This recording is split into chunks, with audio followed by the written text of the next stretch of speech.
And so there I was, minding my business, as I always do. You guys know. I was in the store and I had gone there because my plan was to get some of those delicious hot wings that they had. They were breaded, but they are like the best thing that I've had, like, yeah, by far. And so I walked in and I was just about to place my order when I took a breath. And that breath that I took allowed me a moment to think, to say, do I really need what I'm about to order? And actually, I didn't need what I was about to order because I went there specifically because there was a feeling that I was trying to get. There was a thought that was in my head. There was a feeling that I had that I wanted to get rid of. I wanted to buffer. I wanted to not feel. And this was my way of doing it. And tonight we're going to be talking about how do we use the pause as that key, that powerful interruption that helps us in our eating. Hey, if you're new to me, I'm Dr. Dwain Woode. That's Wood with an E. The E stands for endocrinology. Here on the channel, I educate, I empower, and I encourage you to take charge of your health and your life, avoid complications, and go to the next level. And in this year, new year, new you. I'm talking to adults with type 2 diabetes who want to put their diabetes in remission, who want to get off medication, improve their metabolic health, who want to reverse their diabetes. If you're new to me, go ahead and put new in the comments because I'd love to welcome you with a hand clap and some music and let you know that I'm happy that you're here. If you've got comments, got questions, go ahead and put those in the chat because I'd love to welcome you and also to answer those as we move throughout the show. You know how we do what we do, and if you're new to us, you don't, but you'll soon find out. I've got over to my side here, I've got my meters, and I've also got my Dexcom Clarity Report, which you will see right down below. So we'll take a look to see what my blood sugars have been doing, and we will walk through that process together. Glad that you're here, whatever platform you are joining us from, whether it's Instagram or TikTok or, actually Instagram or LinkedIn or Facebook or here on YouTube, of course, wherever you are, or Twitch. We're glad that you are in the space and that you are hanging out with us. And I do see some of our community members that are out there. Let me hop over and say hello to them. And I think I've got this all set up now so we can see those yeah, there you are. So we've got Steve that's saying hello, Pamela saying hello. Howdy, Steve. Howdy, Pam, Steve, and Doc. That's Jennifer. And then Pamela is saying hi, Jennifer. So glad that you guys are here. Whatever platform. Those of you who are out there on Instagram, thank you for coming through as well. And wherever you are. So this was an amazing weekend. So we'll share a little bit about that with you because that's where that's where some of this is coming from. All right, let's go ahead and do this. Let's hop over and let's take a look at blood sugars, and then we will get into our thought and our show for this episode. Let me pop some things off here, off of my phone, so that I can get to my apps. And so this was an amazing weekend. I was actually in Boston this past weekend, and a couple weekends ago I was in DC. I think I shared that with you all. And here is what you're seeing coming up. This is my Dexcom. This is my G7 showing my blood sugar of 106. Actually, let me do this. Let me go over here first. This is my Libre 3 that's showing blood sugars of 86. And you'll see for most of the afternoon, we've been 150 or lower. Started out early this morning, right above 150, and then kind of came down, and right about 130 or so, we dropped below 100, and we've been kind of hanging out in that space for most of the afternoon. And let's hop over. This is my Dexcom Clarity. Let me change to 12 hours first. And kind of go through and kind of the same thing as that we saw on the Libre, kind of hanging out in the upper 90s, low 80s, and then right before, yeah, so right after probably about 130, 140, we went below 100 and kind of stayed there for the rest of the afternoon. Prior to that, let me change this back to 24 hours. Prior to that, you'll see that we were up in the 140s, and then yesterday, last night, up to about 204, right about 204, and that was a bag of Doritos, I think that was there. Yeah, okay. All right, and then down here, you'll see a 52, and that was probably an error. Um, what time was that? That was about 3, 4 o'clock in the morning. I was probably sleeping on it, and so it got a bad number. Okay. All right. So that's there, and let's hop over. Let's take a look at my monitors. As you know, I have a Keto Mojo, which gives me blood sugar and ketones, and then Contour gives me blood sugars. Let's go ahead and pop one of these in. This is the strip for the Contour, and then I have 2 strips here for the Keto Mojo. I'll start with the blood sugar, which is the brown one that you see. We'll get that in. And at the same time, I'm going to open up the blue one, which is my ketone, and that's just so I can have it available, because I don't want to have to stick myself twice. Go into our little container and grab my new favorite Lancet, and this is just a twist off, and so basically twist this part. Now you'll see there, you should see a needle. Oh, there you go. Okay, and just grab a finger, and let's see. Let's do this one. This is the one that I use most often, by the way. And ow, ow, ow, ow, ow. Okay. And let's see. Yep, we got a good drop of blood. Get that one started. Go ahead and get this one started, and we'll see what those. So 82 for the Keto Mojo, and then for the Contour 90, and then on the screen you'll see 106 for the 106 for the Dexcom, and then my Libre was 87. So that's Libre is kind of keeping with the others. The Dexcom is the odd man out, but it's not that far off. So now I get a strip in there for my ketones. Go ahead and get that going. And of course, as I always do, I'm going to not show you guys what that is. We'll come back to that here in just a little while. All right. So as we move through the space, just a couple of reminders. If you've not done so as yet, go back and make sure that you are looking at the monitors, not monitors, but looking at the shows that we've done so far in the space.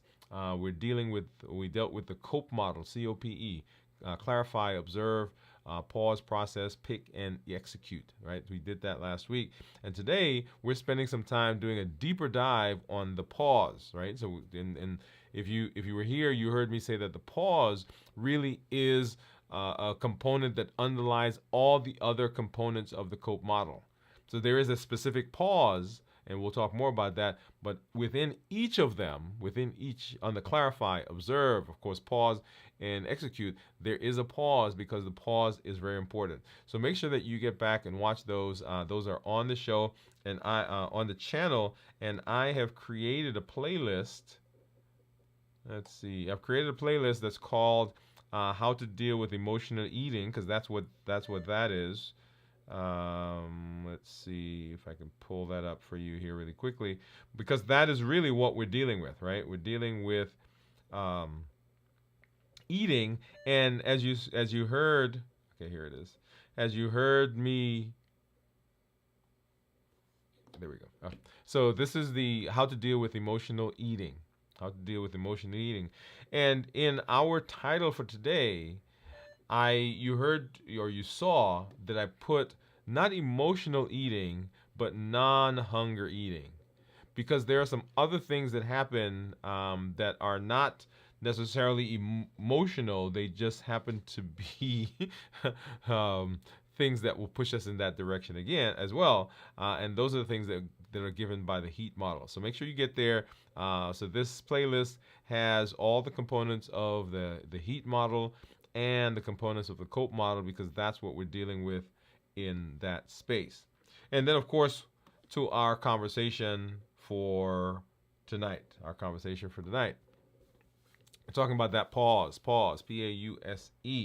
So, a friend of mine told me a story, an interesting story. He says, he deals with security. And so he has a group of people that work with him as part of his security team. And he says whenever, and I shouldn't say whenever, they did have an incident where someone showed up with a handgun that was drawn. And so everyone in the team, right, part of the team, they're trained, and their job is to protect the other people. And so the team that is part of the security system, they are taking cover, but they are trying to advance to the person that has the handgun. Everyone else, of course, is taking cover, which is as they should. And so the question that he had, and he was talking to his team, is that, well, what made you guys head in the direction of danger? And it was people who had been in law enforcement, people who had been in the military, people who had been in security before. But these are not people that are naturally like that. And so the question is, what causes the interruption of the instinct to run and hide and to duck, to be super or subjugated to a thought that says, hey, I want to protect and serve? And so we're going to talk a little bit talk tonight about the pause process. And one of my favorite movies, and I've got a graphic in here somewhere coming up in a little while. One of my favorite movie is the movie Home. You remember the Boov? The Boov come and they take over the planet, and they take everyone and they kind of dish them off, and they've taken over. And there are these other aliens that are actually chasing after the Boov. And whenever they find them, the Boov run. They run away because that's what they do. They're not interested in being part of. They're not interested in being brave, so they run away. But there's this Boov called O, and O meets an Earth girl, and in the process of meeting her, he learns more about her, and one of the alien ships crash. And normally they would run in the opposite direction, right? But anyway, so they go and they get this device, and so now he has this device and so when the aliens find them, all the other Boov are running in the other direction, and because he has this thing, he runs towards the alien, and of course he saves the ship. Or I've told the story before about the movie Wanted with Angelina Jolie and Morgan Freeman. And so there's this character, and he has these anxiety attacks. And the anxiety attacks are so powerful that he takes medication for it. But in the course of the movie, what we learn is that this anxiety that he's feeling, or what he thought was anxiety, was really kind of his body getting him ready for the task that he needed. And he actually had some pretty incredible abilities. And the body was preparing him for that.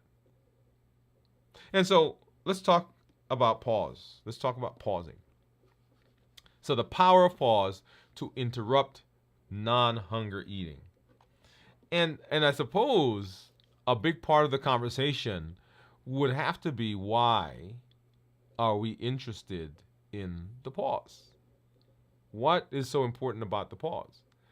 And it is simply that when we think about the totality of managing diabetes, of reversing diabetes, of improving metabolic health, at the pinnacle of the things we talk about, we have to talk about how food affects the body.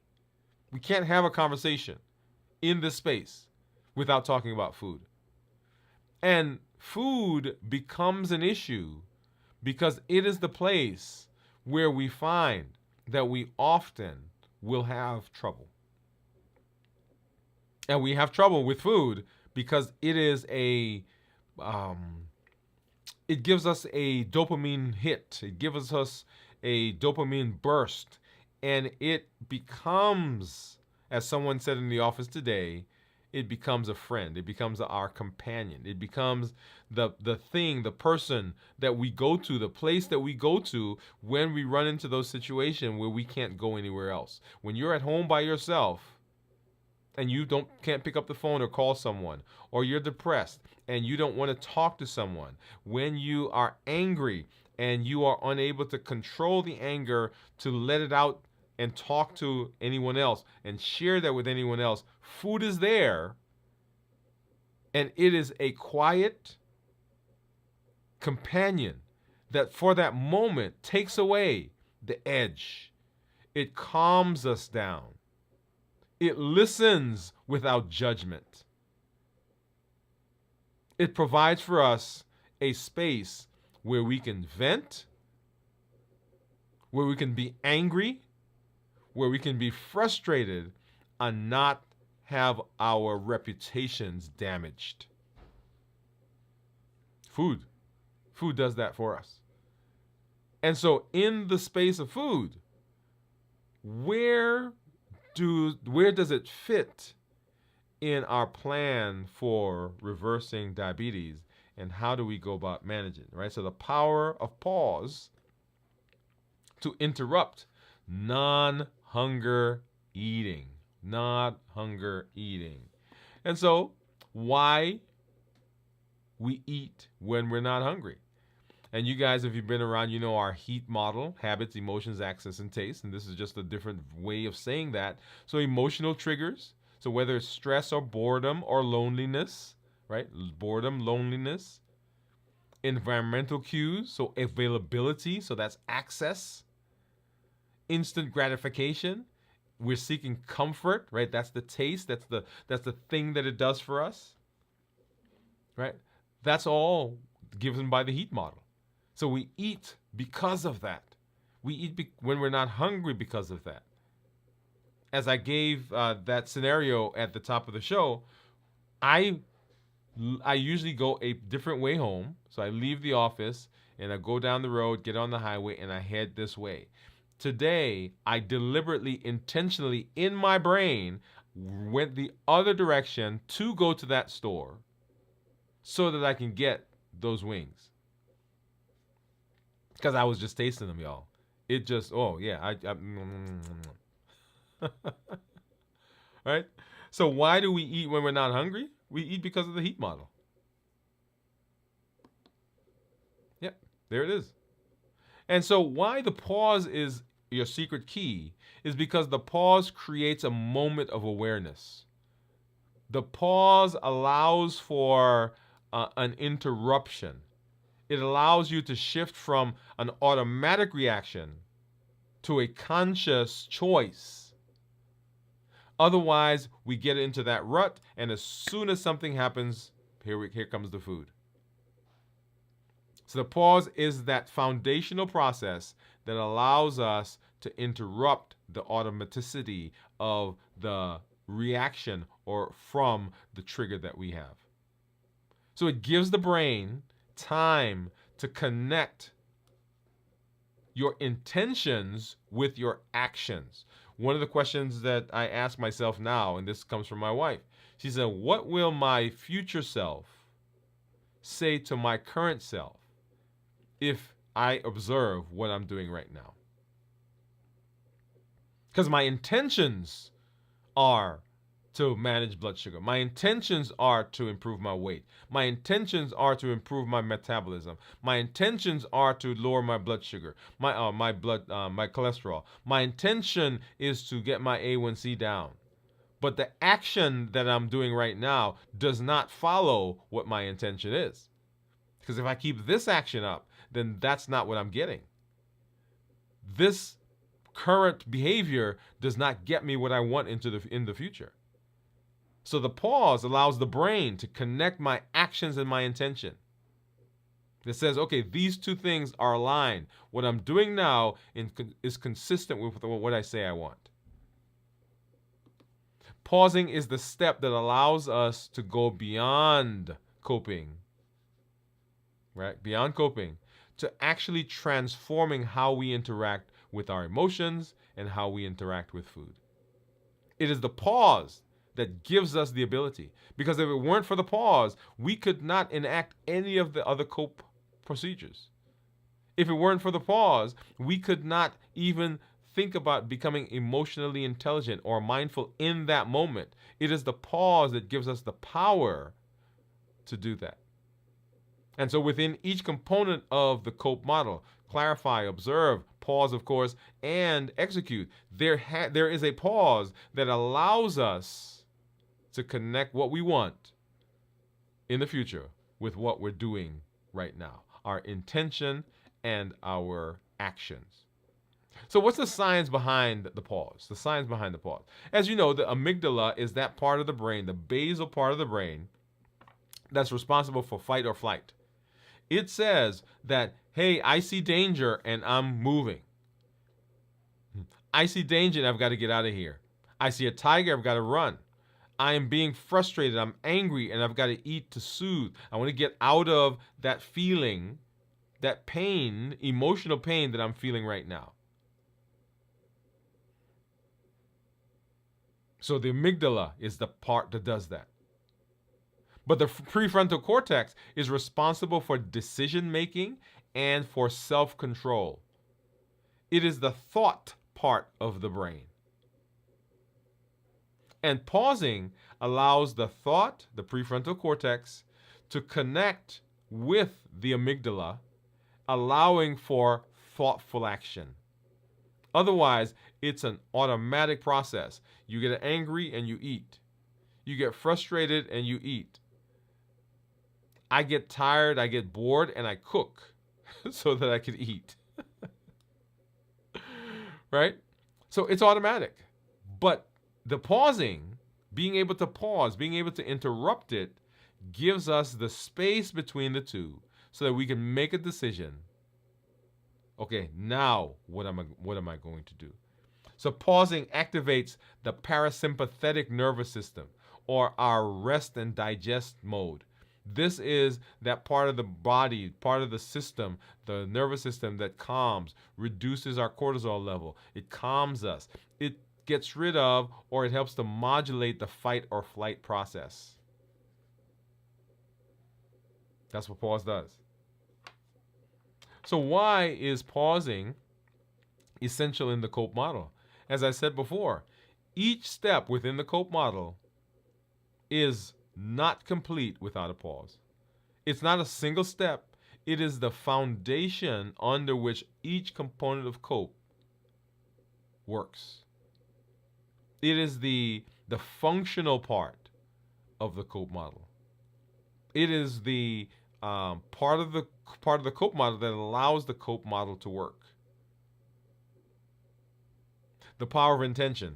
I can't stress enough that pausing is about creating intentional space. So when I walked into that restaurant today, and I was standing there, and I stepped up to the counter, I paused.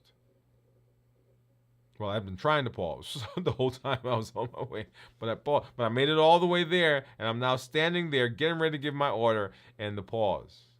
And the pause lets us interrupt habitual cycles and allows us to ask, is this what I need right now? Is this the best thing for me in this moment. And once I was able, now here's the thing. Let me hasten to say this. There are going to be times, even right now, not even, as you are working, as you're learning, that the pause is not going to interrupt what you're doing. Because those emotions have become so strong. Because the amygdala is still doing what it does. And you know this. There are times that you're sitting there eating the ice cream. You're sitting there jumping on the third cookie. You're sitting there gobbling down the pasta. And you're thinking to yourself the entire time, I'm really not hungry. What am I doing eating? I know that I'm upset. I know that I'm angry. But because those emotions are so intertwined or so intense, and we are trying to relieve those, that we're there sitting with a bowl of ice cream. We went to the, what was it called? The Boston Tea Party Museum. Boston Tea Party Museum. And so we went through the whole thing. And at the end, so I'm not hungry, by the way. And at the end, they have a little restaurant. And in the restaurant, they have little treats, cookies, candies. They've got scones. They've got muffins. They've got whatever. And I come out, and I'm excited because I've just came through this thing. Right, and it was good to listen and hear and see and participate, and we play acted, and my son and my wife got to throw the tea over the side of the ship, and so I get out there, and we're getting ready to go, and my brain says, "Hey, we're here. Get a scone." I'm not hungry, and I didn't pause. As a matter of fact, did I pause? Well, I grabbed it really quickly, paid for it, and put it in my mouth before the pause came. Okay. So here's a great place to talk about neuroplasticity. So neuroplasticity is this idea that the brain can be retrained. And so every time we pause, instead of reacting impulsively, we strengthen neural pathways associated with self-regulation and choice. So every time we're successfully able to pause, every time we're successfully able to interrupt, every time we are successfully able to just take a moment, then we're strengthening the connection between our intention and our action. This is neuroplasticity in action. Over time, we train the brain to choose pause over impulsive reaction. It makes it easier each time we do it. Each time we repeat it, it's easier. Each time we do it, it gets better. Each time we do it, it gets faster. Because the neuroplasticity, those nerves, they develop what are called new myelin sheets. Those are coverings that are over the nerves, and it makes the connection faster. So the next time this happens, we don't take as long to get to the pause. Neuroplasticity. Yep. Okay? So we talked last week a little bit about friction. And so the question is, why do we not automatically do it? Why is it so hard to pause? And it's hard to pause because there are mental barriers that make it difficult for us to take that action, even when we know about it intellectually. There are emotional things that come up. There's resistance in how we feel. I'll tell you today, in the store, as I was I got to the counter, and I'm giving the order, or getting ready to give the order, and I paused, and I stopped, and I'm walking out of the store, and in my brain, in my mind, I'm being told, right, that's that guy over here, I'm being told, you know what? You did a good job of not ordering it. You should reward yourself anyway. Or here's the other thought that came. The thing that you're feeling, you're still feeling it. The emotion that you still have is still there. Now we got to go figure something else out to do. right? So notice what's happening. The brain is still trying to convince me, even though there's that pause, it's still trying to convince me to go ahead and have the chicken. Now, I'm going to say, and once again, I want you to get me wrong, there is nothing wrong with the chicken. There was nothing wrong with it. As a matter of fact, it's very good. But I didn't need it. And the reason I was getting it was because it was buffering behavior. It was emotional eating. Emotional eating. And so here's what I was talking about just a little while ago.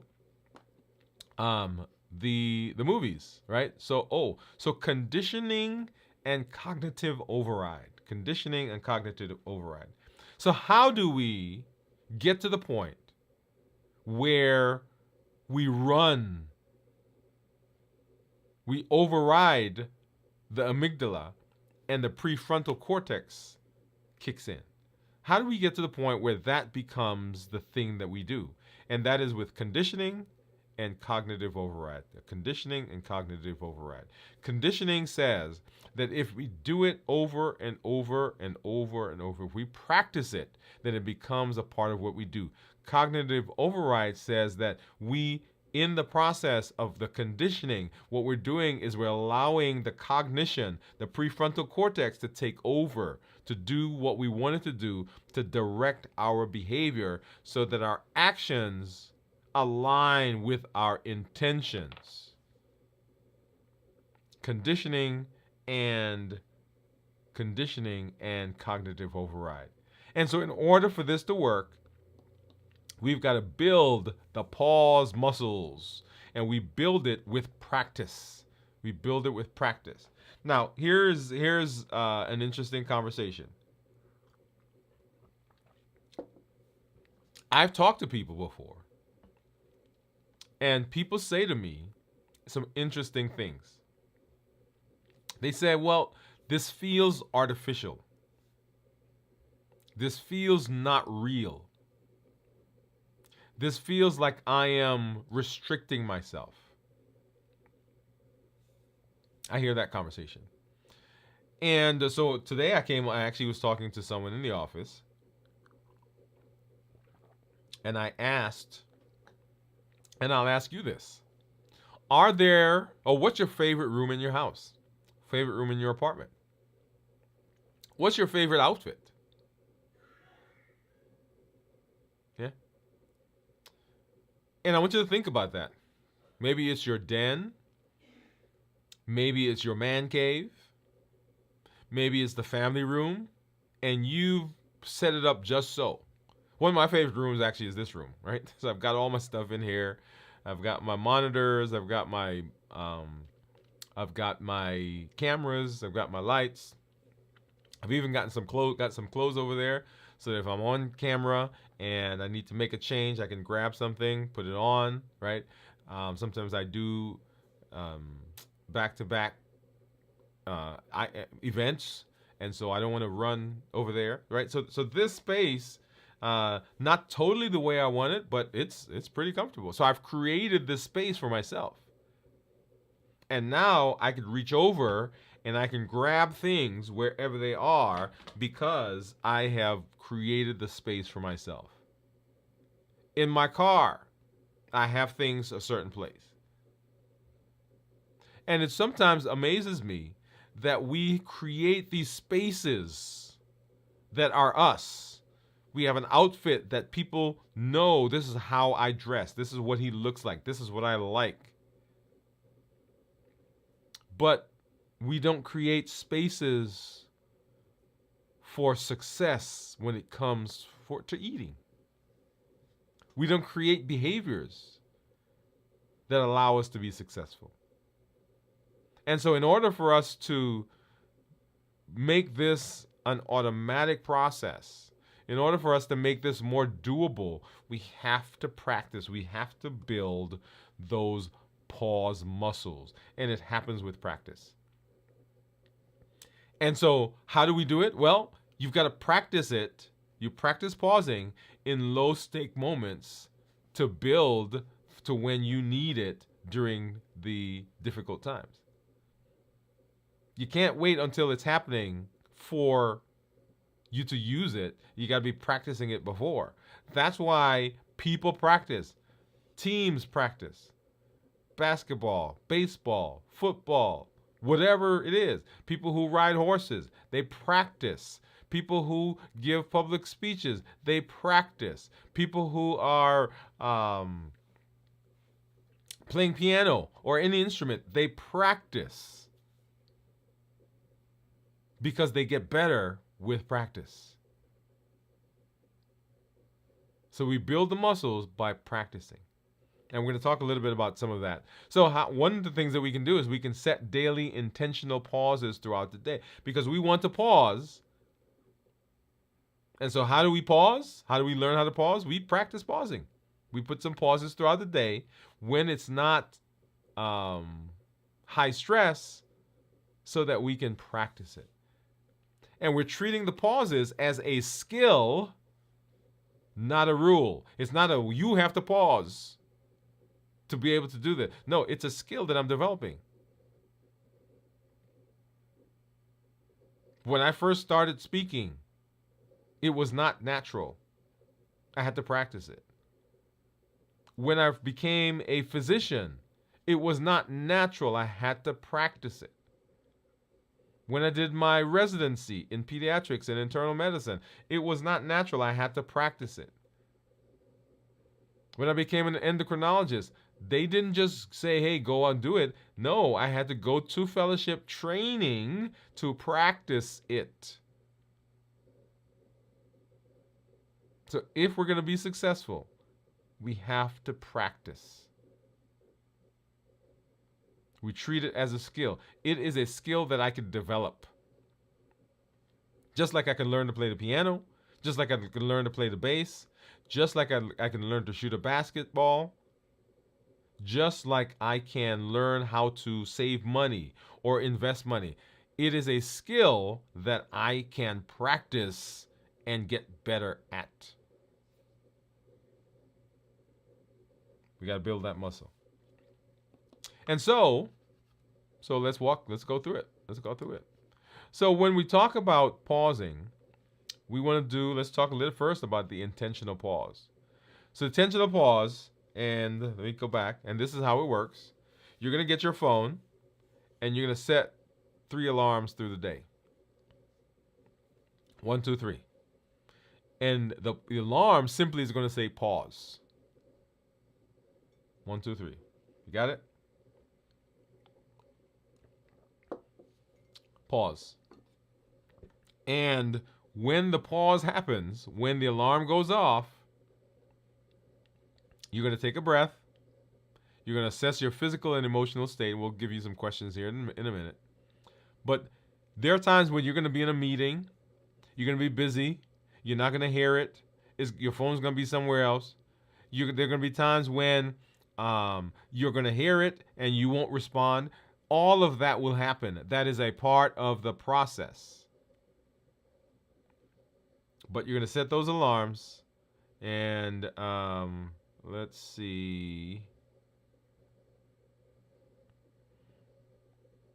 I'm going to. There we are. Very good. I've got some things here on my calendar. Okay, so I'm going to create a new calendar. How can I do that? I think I can do it from here.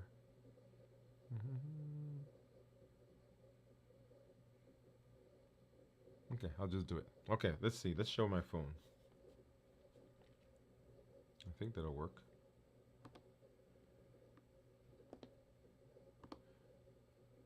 Okay, so here's my phone. And so what I'm going to do is I'm going to create an event. And I'm going to put it on my calendar. Let's see, let's do this one. Okay. Put it in my calendar. I'm going to call it a pause. Okay. And I'm going to set it. It's not an all-day event. And let's put it. I'll put one at 9 o'clock in the morning. and I just want it to. I don't need it to be a long one, right? So I'm just going to set it, say 5 minutes, 9 o'clock in the morning to 9:05, and I'm gonna say save. Oh no, that's not what I intended. So let me get out of that one, because now you saw all my stuff. um. Okay, I'm gonna have to go. I'm gonna have to create a different calendar so I could do that with you here. But basically, you saw what I did was I created an event and I put it on my calendar, 9 a.m.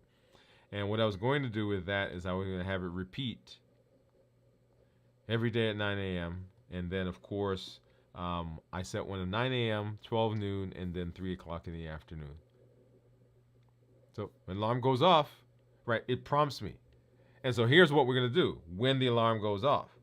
When the alarm goes off, I'm going to first of all take a deep breath because it's telling me to pause, right? So I know that now, right? It's going to go off. The first couple of days, maybe the first week, several times it's going to go off. You're not going to remember what it is. You're not going to remember what it is. But when you do remember, you're going to say, okay, yeah, that's what that is. And here's the question, or here are the questions. One, what am I feeling right now? Now notice, in this space right now, when this is happening, when the alarm goes off, we're not expecting that you're in the middle of anything. Now, I'll tell you, for me, I was in the process of doing a pause exercise when something happened that triggered me. Yeah. So that was an interesting one, right? So I was my alarm had gone off. My alarm had gone off, and I'm doing the breathing. Breathe. And what am I feeling right now when the trigger happened? And it was a conversation. Unexpected, by the way. All right. And so I'm in the middle of this pause, and I have to say that I ended up.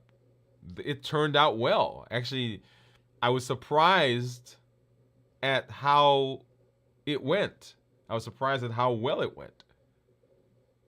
But here are the questions. What am I feeling right now? Where do I feel tension in my body?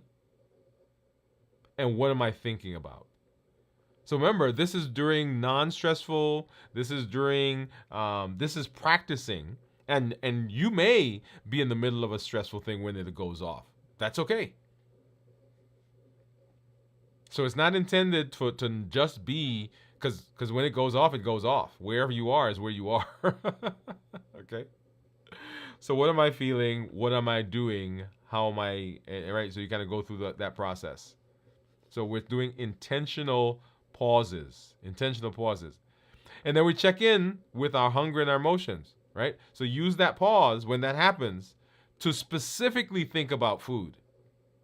Think about hunger. Think about your emotional state. Because those are the things that are going to come. Right? And say, okay, how am I feeling right now? Am I hungry? And give it a rating. Give it a rating. 1 to 10. 1 being that I am not hungry. And 10 being, yeah, okay, I am like starving. And if it's a low number, then you're probably not hungry. There's probably something else going on. Right? So you want to identify whatever emotion is happening during that period.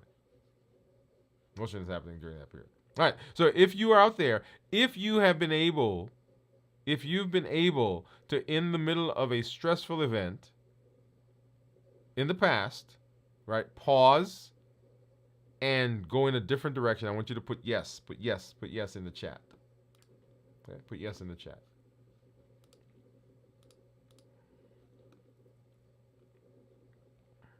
If you've been able to do that in the past, put yes in the chat. All right. So check in with your hunger. So, right. So the alarm goes off. I take a breath. I ask myself, what am I feeling right now? What am I thinking about? Am I hungry? I'm rating it, right, 1 to 10, whether I'm hungry or not hungry. And then It's part of the whole process. Reinforcing, right, is very good. So having around you, having a journal, having a way of documenting. I use my phone. Excuse me. I use my phone. So I dictate and then I transcribe it. I put it off, and there's a whole thing I go through. But I have something always where I can now go back and jot down any insights that I've had during that process. Because what we're doing is we're learning, we're reinforcing healthy choices and healthy mindful behavior. And anytime I could learn something, I can document, then that helps me reinforce. And then carry some affirmations. Affirmations are those strong statements like, I choose mindful action that aligns with my goals. Right? So I choose mindful actions that align with my goals. This can help to recenter you in the process. Also, you can do a physical reset. Sometimes simply getting up and moving, move a muscle, change a thought. That is the thing that's said, right? You move a muscle, you change a thought. Sometimes physical movement refreshes your mind. Use the pause to stretch, stand up, take a break. It's kind of like when a speaker gets up and they say, "Okay, we've been sitting for a while. Everybody stand up and do some stretching." Right? In fact, when I did that just now, it felt so good because my shoulders were a little tense. That feels so good. Woo.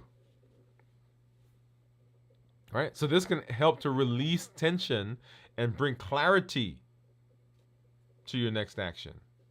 Move a muscle, change a thought.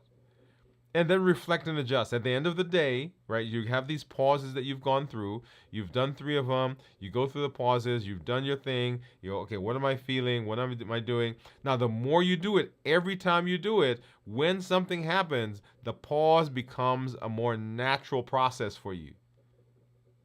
Did you notice patterns in your emotions or behavior? Are there things that you're seeing that you didn't realize before?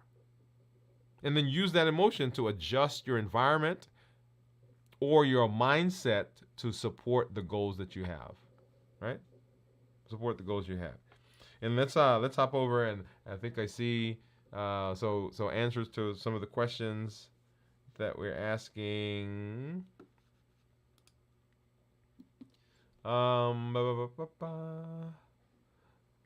So, hey, doctor and everybody. Hi, Teresa. Hi, Teresa. Hi, Pamela. So, Jennifer says yes, she has been able to in the past to basically short circuit that automatic amygdala thing. Pamela says she has. Jennifer saying hi, Teresa. Right. So it is a learned skill, and the more you do it, the better you get at it. The more you do it, the more it becomes a normal process. The more you do it, the more it becomes automatic. Right? So the pause, so these pauses that you're doing, especially if you practice them, if you do them consistently, can gradually rewrite the brain to recognize and respond to emotional cues with calm and intentionality rather than impulsivity. So what are some strategies? What are some strategies to strengthen the pause? One, grounding exercises. Right? So I do this a lot. Listen to sounds, cars, birds, the hum of the car as it goes across the road, right? So all those things, right? I'm listening, so I'm grounding myself to something physical. I'm feeling the texture of the steering wheel. And I've mentioned to you when I'm in the shower, right? I imagine the drops and I try to count the drops as they're hitting me. All right, deep breathing, slow, deep breath. That stimulates or activates the parasympathetic system. Remember, that's the system that causes calmness. Counting backwards. 5, 4, 3, 2, 1 gives your brain the ability to reset. And then develop some coping statements. I am in control. Pause and decide is another statement. So you're basically feeding your brain words that it can use to grab onto, so the prefrontal cortex is now doing the thing it needs to do to override the amygdala. And then, of course, regular mindful practices, just like practicing the pause, are things that we can do because when we're mindful, when we're in connection, when we're intentionally looking at, feeling, existing in our space, then that practiced routine can come into those times when we're having difficulties because it's not something new. Our body's used to doing that. Right? So practice routine mindfulness. And then create environmental spaces that support pausing. Designate a pause-friendly space. Right? Find a chair, find a space, find a room, someplace where when you are pausing, you go there. And so you move to that space so that even when you are in the middle of a trigger, if you go to that space, your body's going to respond because that's the space where you go to pause. And then remove temptations, right? Create a space that is not tempting. Declutter your pantry and your kitchen from high trigger foods. Yep. All the candies and the cookies. Now, here's the thing, and I've got people saying this to me, so let's address it. All right. So some of us say that the things we're doing are for the people that come around. So I have grandparents that say, "Oh, when the grandkids come over, they want to eat cookies." Or like me in my office, I have chips, and I say, "Oh, when my son comes to the office, I got chips." Well, the question is, how often do the people who come over eat the stuff that we buy? Not as often as the amount of stuff that we buy. Am I right? Yeah. So I get it. I've got the chips. As a matter of fact, I got some chips today that I put in my office. But when urges strike, right? Because remember, the amygdala works within seconds. So when that trigger happens, if there's something readily available, we grab it before the pause has an ability to take effect. So we grab it and we start eating it, and then like, oh, I pause. Well, guess what? Because it was right within arm's reach, that snack, then it didn't give the pause a period of time to connect to the amygdala. And so, well, you ate it. It's already done. And like, well, that doesn't work. Well, it didn't work because it's right there. Like if you got candy in your pocket, guess what? Yeah, that's going to be a difficult pause. And then another space where we can practice pausing is before we eat. Practice pre-eating pauses. Now, notice I didn't say pre-meal, pre-eating. This is a meal. This is a snack. This is something you're drinking. Practice pausing before. Before you eat, take a breath and mentally check in. Even if it's a regular meal, even if it's a time when you're supposed to be eating, take a pause because there's no stress during that time. There's no anxiety during that time. You're getting ready to eat. And pause and say to yourself, what am I feeling? Am I hungry? I know it's hunger time. I mean, I know it's meal time, but am I hungry? And am I eating because I'm hungry or because I'm feeling something else? And if you're not hungry, acknowledge whatever the emotion is and decide if you want to eat or if another activity might satisfy the underlying feeling. Because what we're doing is we are practicing. Practice. We want to set this up so that it is a cascade. So it is a cascade. There are several tools that are available, and let me see. Do I have that? There is a one of our episodes that we will do is on the tools. Some of these tools, like the mindfulness, the breathing. I think I call it strategies. There it is. Yeah. So we'll come back and we'll do.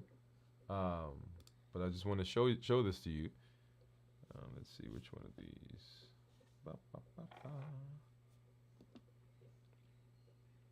Here we go. So strategies and tools to help effectively execute the pause and effectively execute what we need to do, right? So practical strategies and tools to help effectively execute. So implementation intentions, behavior substitution, micro commitments, habit stacking, environmental cues, 5-minute rule, accountability partners, pre-execution visualization, reflection and self-reinforcement, reward positive behavior. So there's all these tools that we have access to, all these things. But you know what? They take practice. Just like using a screwdriver or using a hammer or using a saw, you don't just automatically know how to use it.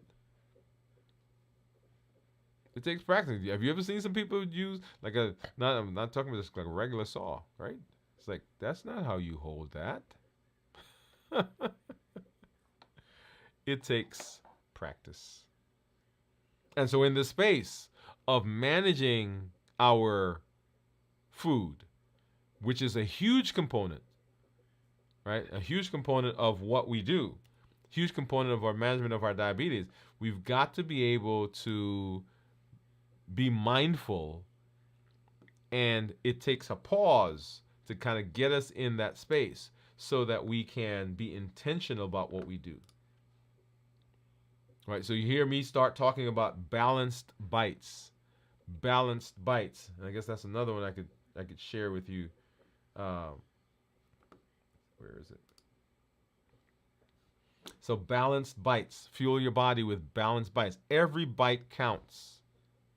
Every bite counts. Okay? Balanced bites. Fuel your body with balanced bites.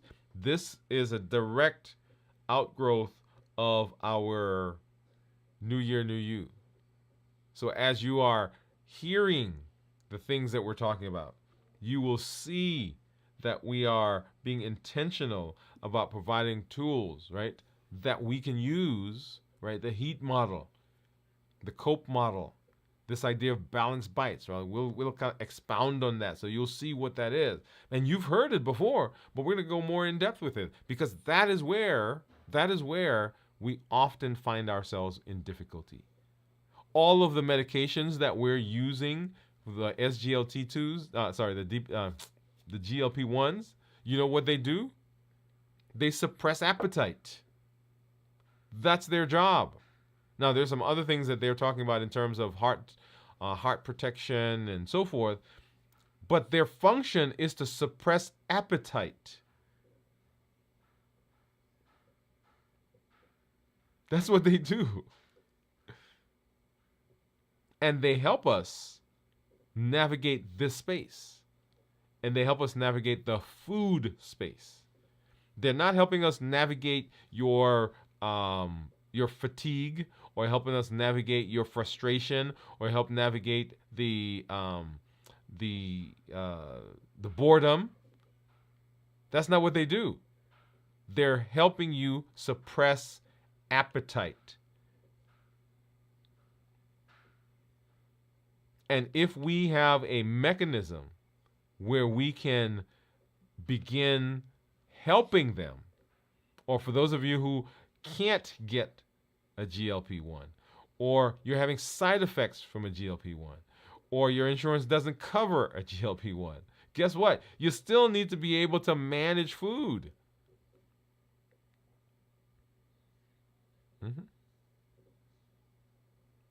And the pause allows us to interrupt the automaticity between the trigger and the amygdala taking over and just doing whatever it wants.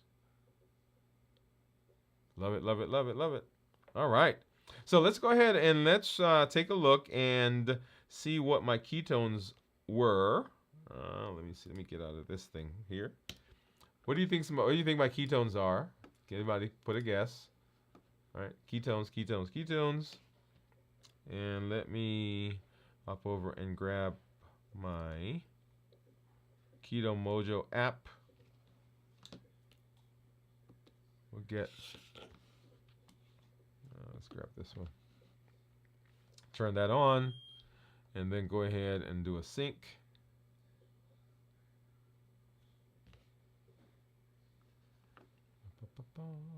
And drum roll, drum roll, drum roll, drum roll. I keep saying I've got to put drum roll on my machine here, so I'm going to do that. Note to self, please put drum roll. All right. So blood sugar was 82, and my ketones are 0.2. Remember, ketones less than 0.5 considered normal, 0.5 to 1.5 considered nutritional ketosis, and above 1.5 considered therapeutic ketosis. All right, so that's where we are.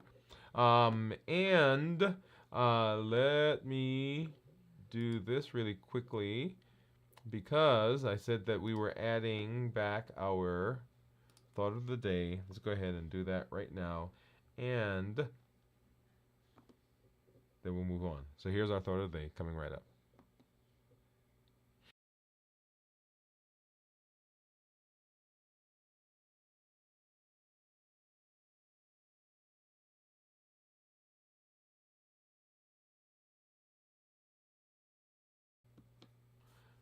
All right. And our thought of the day is this: pause before you act will connect, pausing before you act will connect your actions with your intentions. Pausing before you act will connect your actions with your intentions. Often, the things that we do don't align with the things we say we want. So that we eat ice cream all day, but we say we want to lose weight.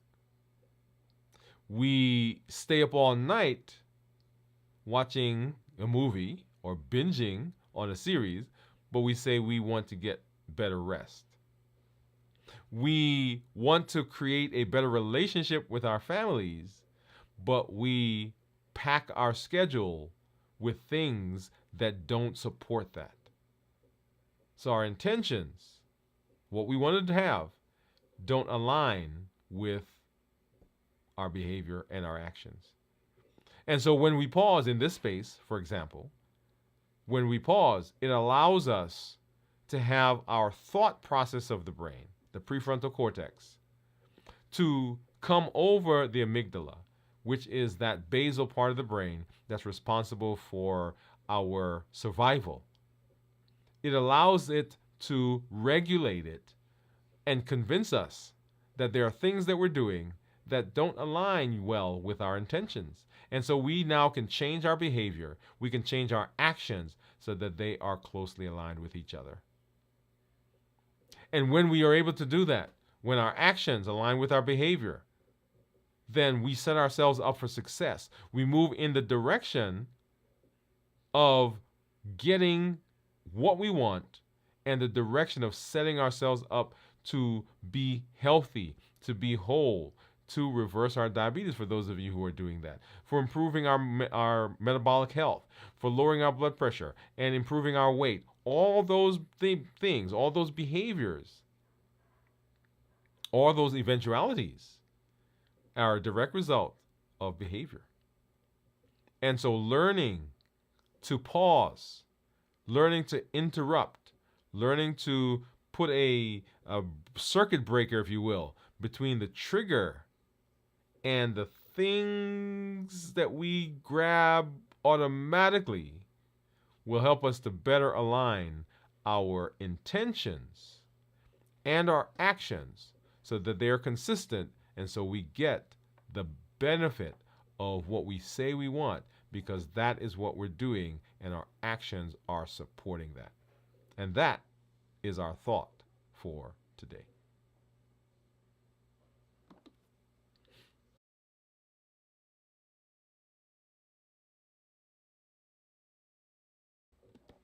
All right. Well, I am always glad when I am able to hang out with this group in this space. So thank you for coming through. And I see Steve is saying, let me put that up. Steve is saying he thought my ketones were going to be 0.6. Where is it? Right here. Oh, so 0.5. So Steve said 0.5. Everyone's saying hello. Jennifer's saying hello. Teresa's saying hello. Pamela's saying hello. And Jennifer said, other commitments. Have a great evening at all. Okay, yeah, Jennifer, thank you for hanging out with us. For those of you who are out there, remember that we have our community meetup that's coming up on Thursday, the 31st. And if you've not already done so, let me go ahead and put that in the chat. And several of you that I see have already signed up, so thank you for doing that. Let's see, I think that's this one. All right, so that is the link for you to sign up, and make sure you do that. That's this Thursday. We're going to be sharing some of our results from our blood work, from the visit that we had with my physician, and then you'll see coming through also some of the playlists that we have that help you organize some of the things that we have, our how to reverse diabetes and how to fast successfully. Later this week, we'll have our fasting check-ins. We'll have our community meetup 7 o'clock on Thursday. Of course, on Saturday, we have videos from the vault. And Sunday morning at 6 o'clock Central, we'll have This Week in Review, right, where we review the things that we've done this week. As always, I'm glad that you are here. Glad that I got a chance to spend some time with you. This is Dr. Dwain Woode. That's Wood with an E. The E stands for endocrinology. Here on the channel, I educate, I empower, and I encourage you to take charge of your health and your life, avoid complications, and go to the next level. And in this year, new you. Good night, everybody. We'll see you at our next show.